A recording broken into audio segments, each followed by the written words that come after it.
Alright, welcome back. In this episode, I just want to align the skis before I drive this thing again. It was a total handful last time. I rode it for maybe 30 or 40 miles and I was totally wrecked by the end of the day. It was just like constantly all over the place. And I'll show you why and how to fix it. So let's get into it. But one thing that I noticed was my steering had play in between this drag link here and whatever this part is, this steering bar. And it didn't have play left or right, but the problem was this big bar here was able to slide up and down on the spacer. So what I did is I looked it up. Here's the spacer right here. There's a bushing that is gone on a lot of these older sleds. So what I did is I took a big washer and I just dremeled out the middle of the washer so that it fits over the top of this bushing. And what that's gonna do is it's gonna prevent that crossbar or whatever you want to call it, the thing that connects both the skis to the tie rod ends. It's still going to go together the same way. It's just going to remove some of that vertical slop, which should hopefully tighten up the steering quite a bit. So I'm going to put it back together quick and see if it made a difference. Then I'm going to align these skis and then we're going to go for a rip.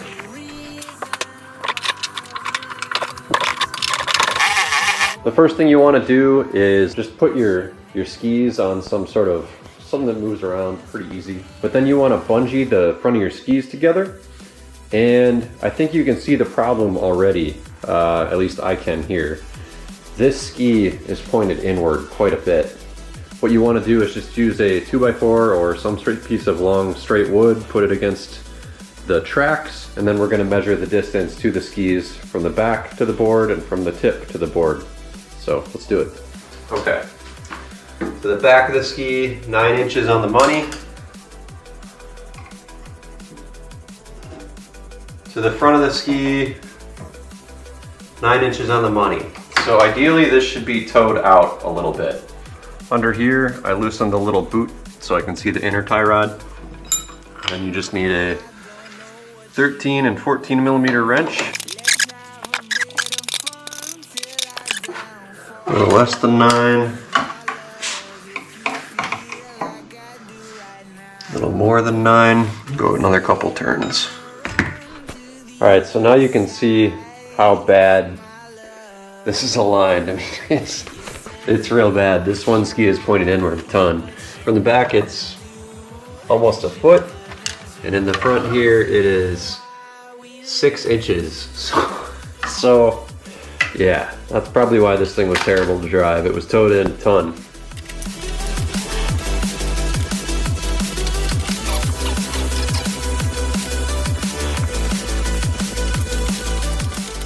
So after I had both skis adjusted, what I did was I just measured from the first bolt of that carbide to the first bolt of that carbide, and then double checked on the back with the last bolt to the last bolt. I found out that it was still towed in somehow, so I loosened everything again, and this time I triple checked everything until I tightened it. I had to fine tune it. I have about a 1/2 inch of toe out on the tips of the skis, and what made this tricky was there's some slop in both of the skis. It's just because of that steering rack. The trails are open, so tomorrow is D-Day. Tomorrow is when I find out if this thing is worth keeping or if I just wasted a lot of time.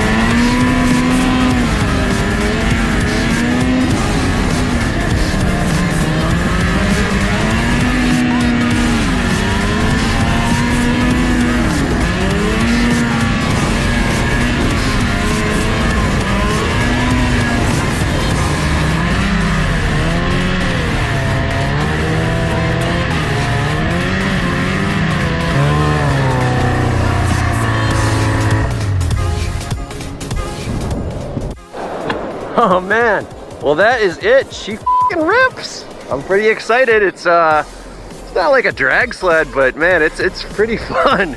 Not a whole lot of weight and just tears around. It's really satisfying to finally have this thing working the way it should have worked, you know, when I bought it 5-6 years ago.